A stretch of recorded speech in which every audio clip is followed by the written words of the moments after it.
Video start जब करना जब क्लास चालू कल भी नहीं क्लास चालू। खांस लो आप पहले।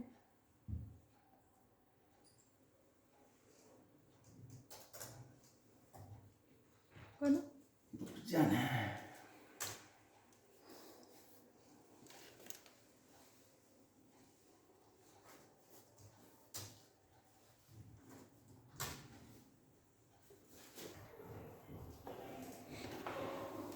Good morning everyone.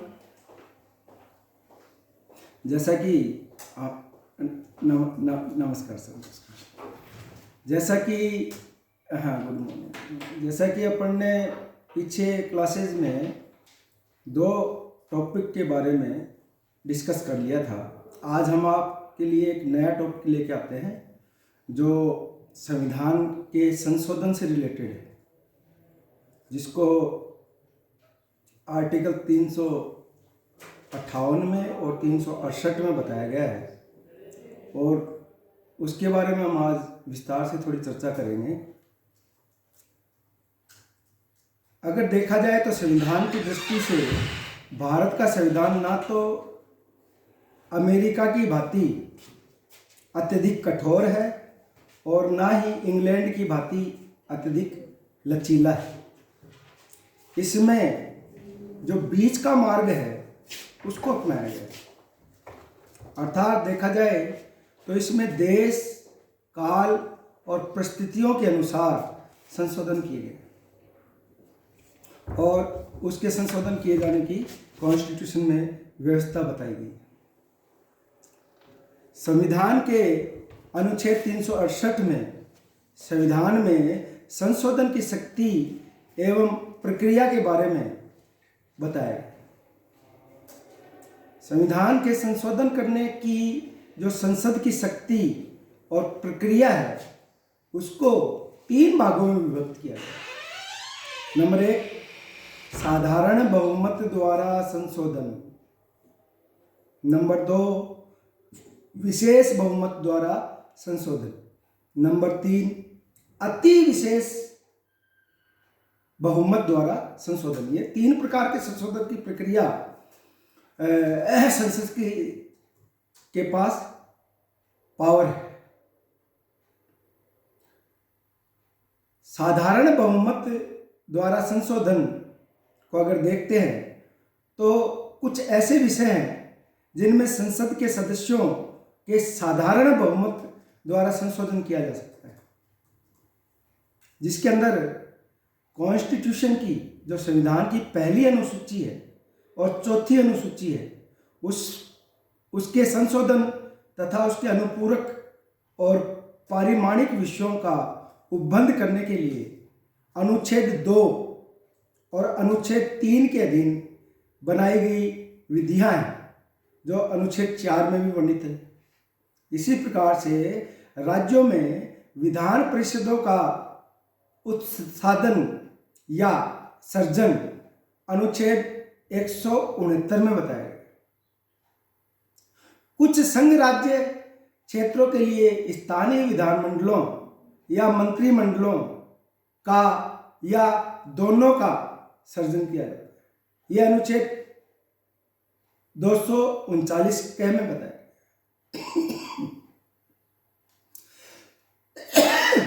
The Constitution of India is neither too rigid like America and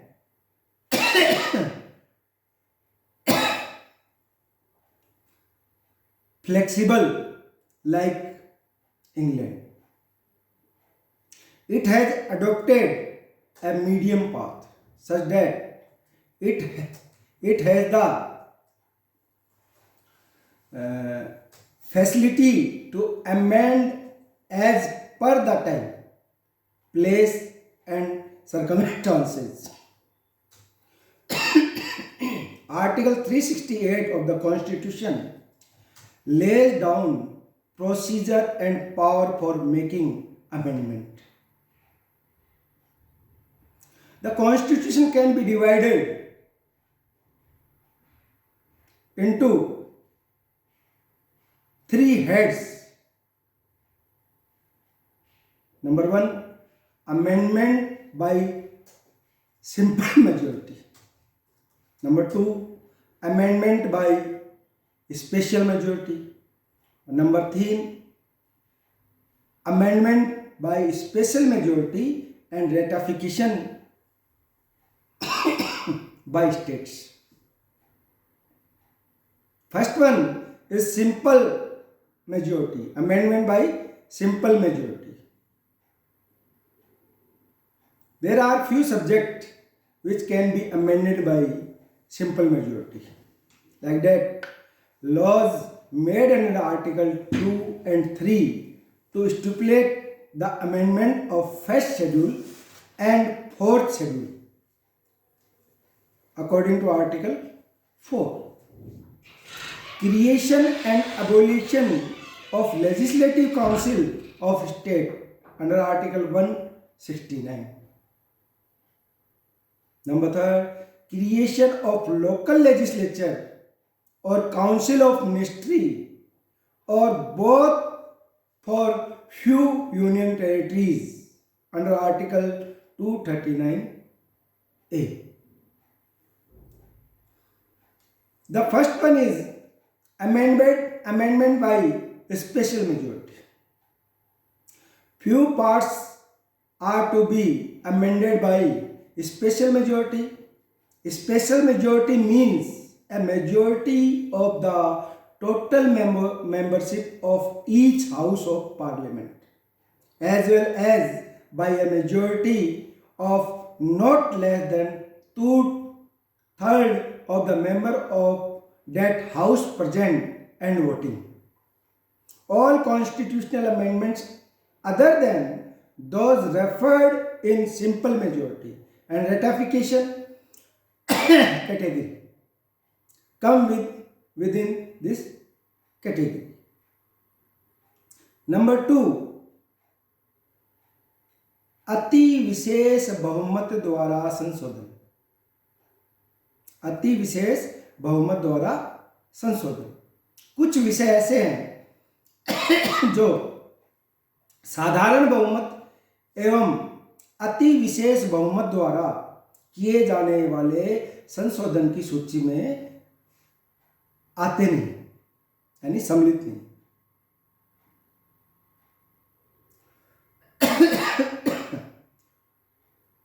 अति विशेष बहुमत द्वारा संशोधन कुछ विषयों को देखा जाए जो अत्यंत महत्वपूर्ण है, अतः उनमें संशोधन की भी अति विशेष प्रक्रिया को स्वीकार किया गया.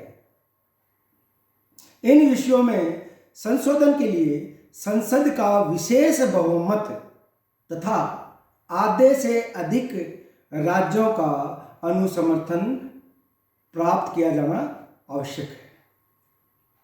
अगर देखा जाए तो इन विषयों में कुछ विषय हैं जिसके बारे में मैं बताता हूँ आपको. जैसे राष्ट्रपति का निर्वाचन. जब भी राष्ट्रपति का निर्वाचन किया जाता है तो अति विशेष बहुमत द्वारा संशोधन किया जाता है. संघ तथा राज्यों की कार्यपालिका की शक्ति का विस्तार.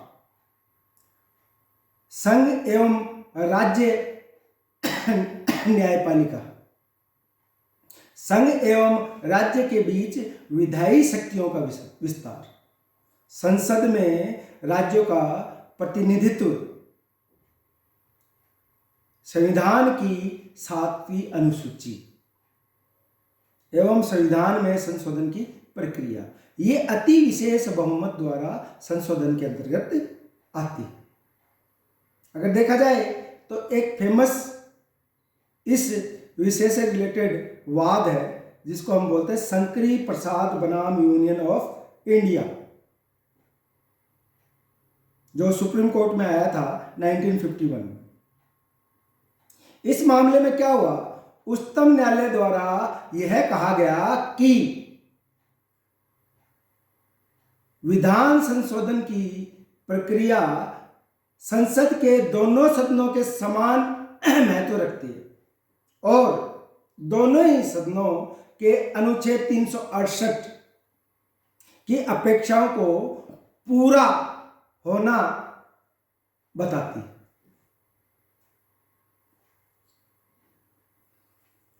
The amendment by special majority, few parts are to be amended by special majority.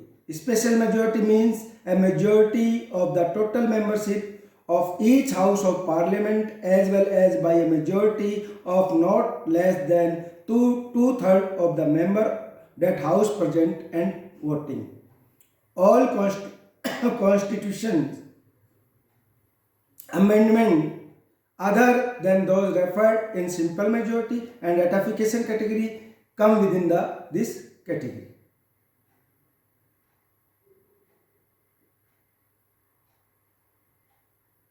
Last one is amendment by special majority and ratification, यानी कि अति विशेष बहुमत द्वारा संशोधन।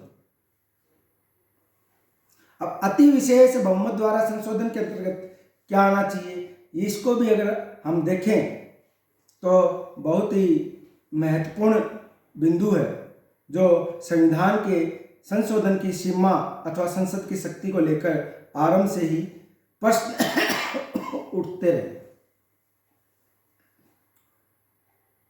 इस अति विशेष बहुमत द्वारा जो संशोधन है उसमें जो विशेष बहुमत द्वारा संशोधन बताए गए हैं उसमें जो कैटेगराइज मैंने जो किया है, जैसे 1 से लेके 7-8 लगभग मैंने बातें बताई थी। राष्ट्रपति का निर्वाचन, संघ राज्यों का की कार्यपालिका शक्ति का विस्तार, संघ एवं राज्य न्यायपालिका आदि इत्यादि, ये सारे अति विशेष यानी कि स्पेशल मेजोरिटी एंड रेटिफिकेशन के अंतर्गत आते हैं।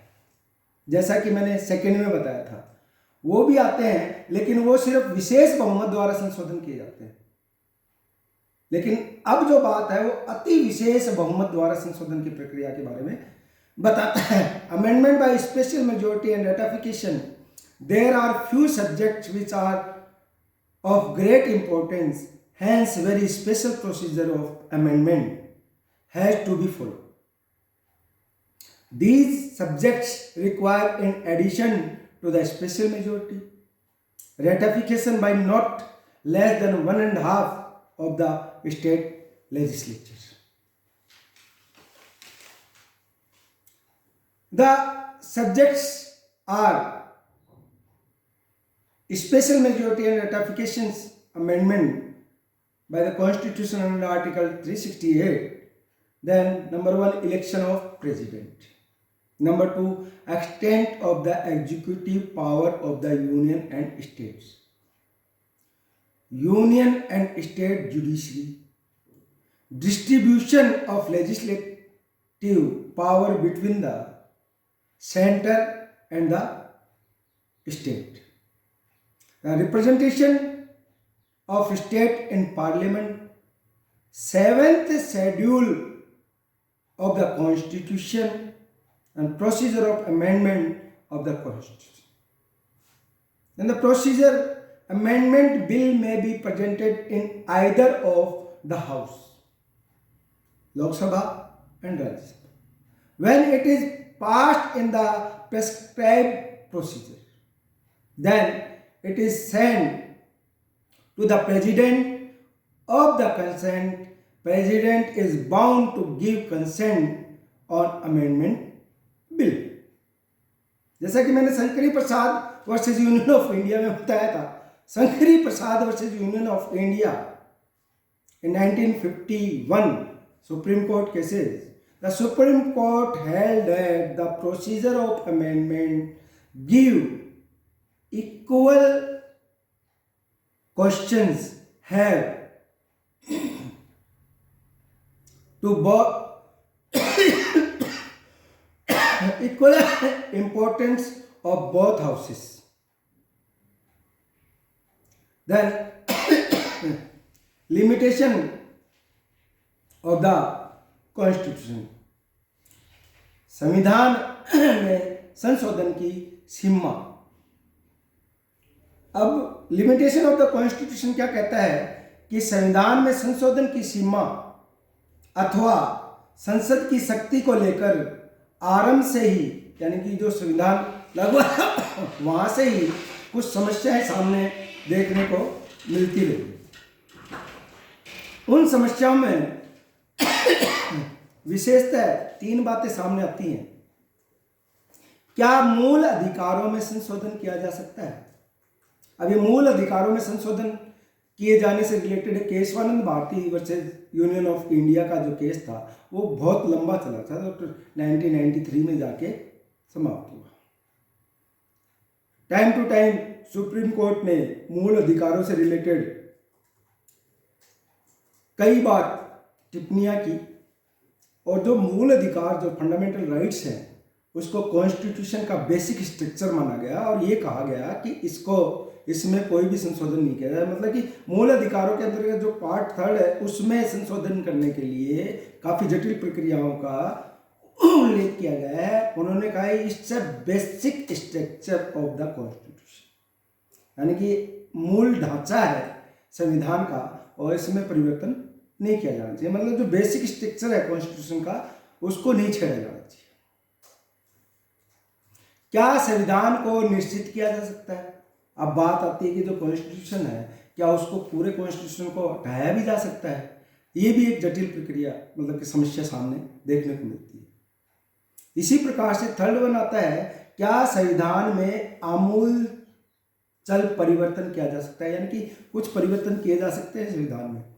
ये 3 बातें हमेशा पब्लिक के सामने आती हैं कि क्या संविधान संशोधन की कोई सीमा है, अगर है तो क्या है? और ये 3 क्वेश्चंस अराइज होते हैं इसमें। Limitation of amendment in the constitution, several question have always arise to the limit of amendment, such like that whether fundamental rights can be amended, whether constitution can be amended, whether major changes are possible in constitution.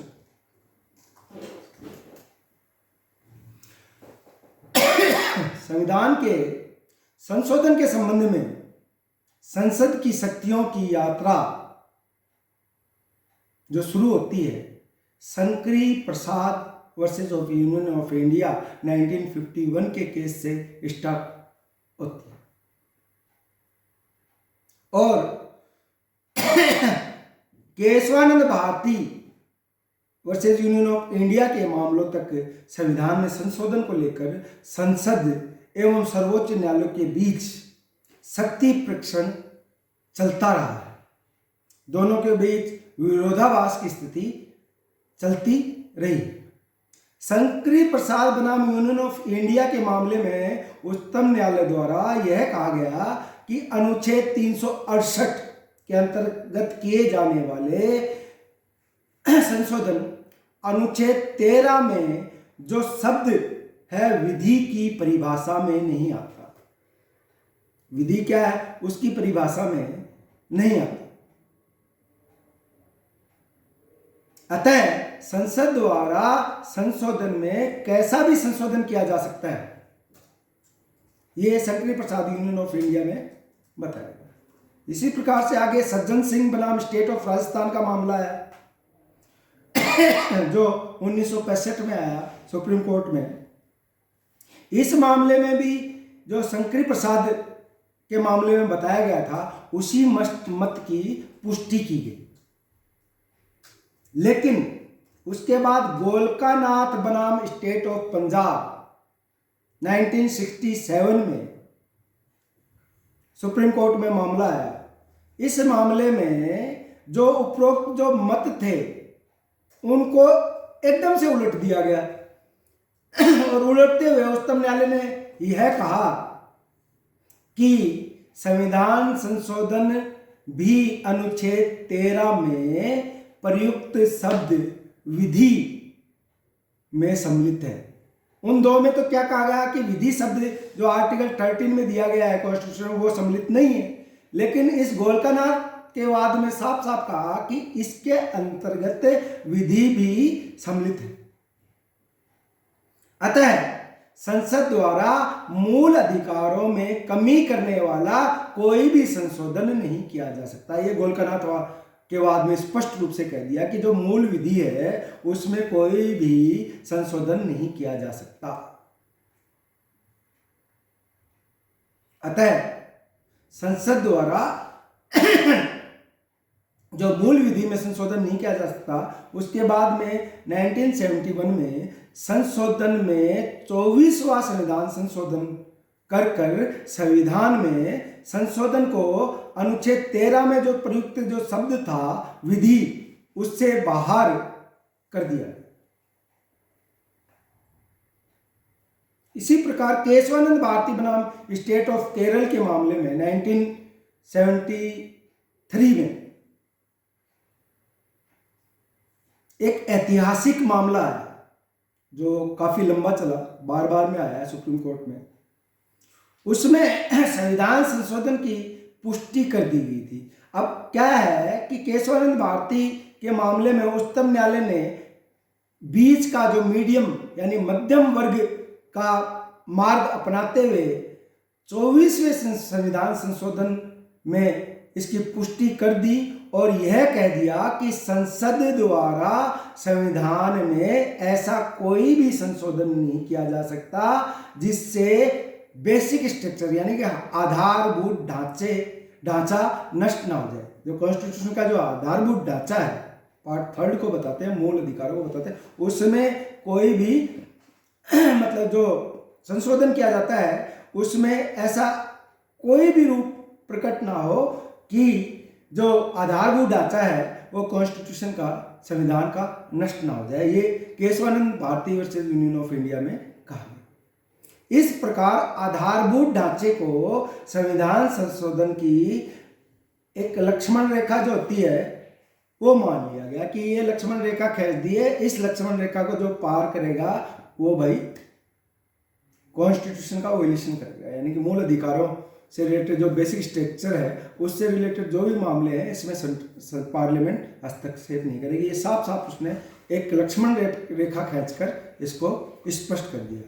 अतः स्पष्ट है कि संसद द्वारा संविधान में ऐसा कोई भी संशोधन नहीं किया जाएगा जिसके आधार पर आधारभूत ढांचा नष्ट हो जाए और ना ही संविधान को निश्चित किया जा सकता। तो दूसरा पार्ट मैंने बताया था कि क्या संविधान को निश्चित किया जा सकता, तो संविधान को निश्चित भी नहीं किया जा सकता। ये साफ साफ इन्होंने Kesavananda Bharati versus union of India में कहा और जो 24वां संविधान संशोधन जो आया था उसमें ये बातें स्पष्ट रूप से कहकर बताई गई।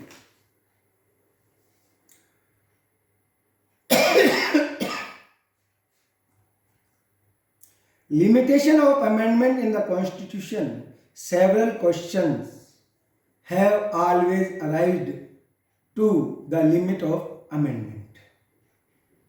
Like that, whether fundamental rights can be amended, whether Constitution can be amended, whether major changes are possible in Constitution. The power of Parliament to amend Constitution could be understood by studying the development from Shankari Prasad case to Keshwanand Bharati case. Shankari Prasad versus Union of India in 1951 said that Supreme Court held that amendment under Article 368 does not come within the scope of world law under Article 30. Hence, the Parliament can make any type of amendment. Sajjan Singh versus State of Rajasthan, AIR 1965, Supreme Court, it was same adopted.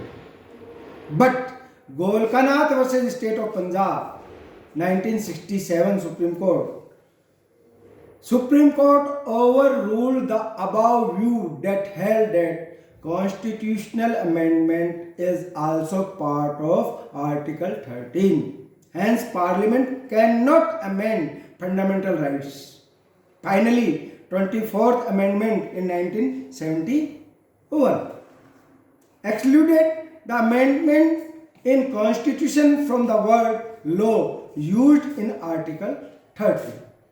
But Keswanand Bharati versus Keswanand Bharati versus the state of Kerala, AIR 1973 Supreme Court said that a historical decision was given in which Supreme Court followed a medium path and accepted the 24th Amendment and said that Parliament cannot make such amendment which shall destroy the basic structure of the Constitution. What is basic structure? The basic structure have been identified by judicial decisions from time to time, includes about something 14, 10, 12 parts. आधारभूत ढांचा क्या है? यह एक महत्वपूर्ण प्रश्न यही उठता है कि संविधान का वास्तव में बेसिक स्ट्रक्चर आधारभूत ढांचा क्या है, अर्थात इसमें किन किन विषयों को सम्मिलित माना जाए और किन को सम्मिलित नहीं माना जाए। ये संविधान के आधारभूत ढांचे में समय समय पर विभिन्न न्यायिक निर्णयों के माध्यम से इन विषयों को जोड़ा जाता रहा है।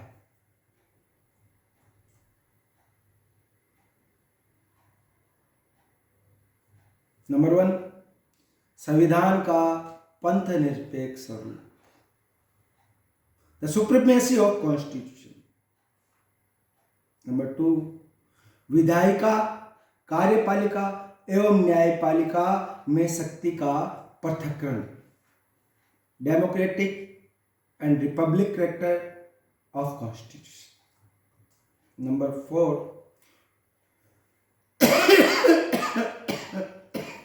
संविधान का गणतंत्रात्मक एवं लोकतंत्र स्वरूप।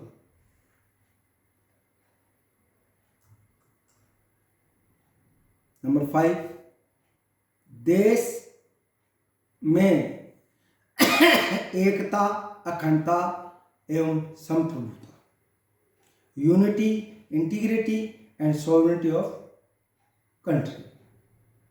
नंबर 5, फेडरल कैरेक्टर, संविधान का संघीय स्वरूप।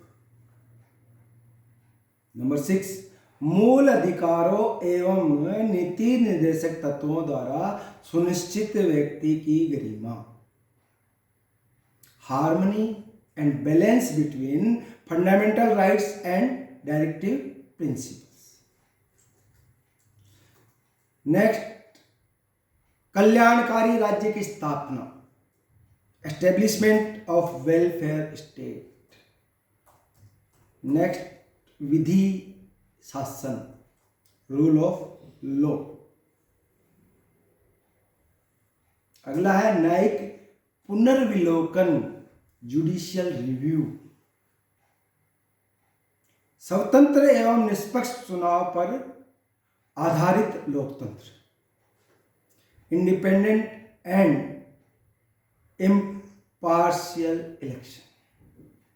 लास्ट वन इज संविधान में संशोधन करने की संसद की सीमित शक्तियां, अर्थात limitation power of parliament to make amendment in constitution.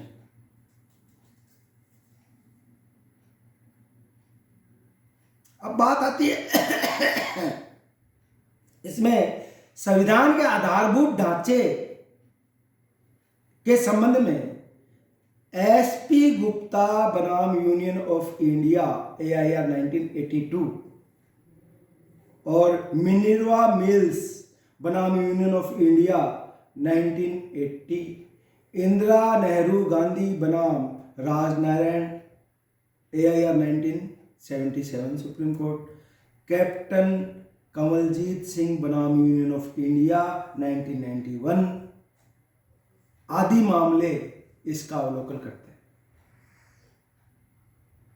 Bhanumati बनाम स्टेट ऑफ उत्तर प्रदेश के मामले में उच्चतम न्यायालय द्वारा यह कहा गया कि मूल ढांचे के सिद्धांत का उद्भव मौन के सिद्धांत के द्वारा हुआ है। अर्थात SP Gupta versus union of India AIR 1982, Minerva mills versus union of India AIR 1980, Indira Gandhi versus Raj Narayan AIR 1977-75 supreme court and captain Kawaljeet Singh बनाम यूनियन ऑफ इंडिया 1991, पंजाब और हरियाणा का मामला था, are important cases on the basic structure of constitution.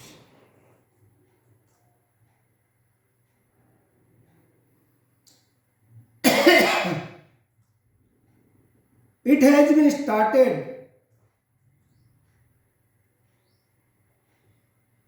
It has been stated by Supreme Court in the case of Bhanumati versus State of Uttar Pradesh, AIR 2010, in Supreme Court said that doctrine of basic structure organized from doctrine of silence. अब बात आती है यहीं संविधान की समीक्षा। संविधान संशोधन के संदर्भ में यहां संविधान समीक्षा का उल्लेख करना एक महत्वपूर्ण बात है। 21वीं सदी में इसके प्रारंभ से ही उच्चतम न्यायालय के पूर्व मुख्य न्यायाधीश MN वेंकटचल्या की अध्यक्षता में एक संविधान आयोग का गठन किया गया था, जिसके अंदर यह संविधान समीक्षा का महत्वपूर्ण प्रश्न जो था वो उठा कि क्या आयोग द्वारा संविधान के आधारभूत ढांचे में परिवर्तन करने वाले संशोधनों के बारे में भी विचार किया जा सकेगा, यह विचार किया जाएगा।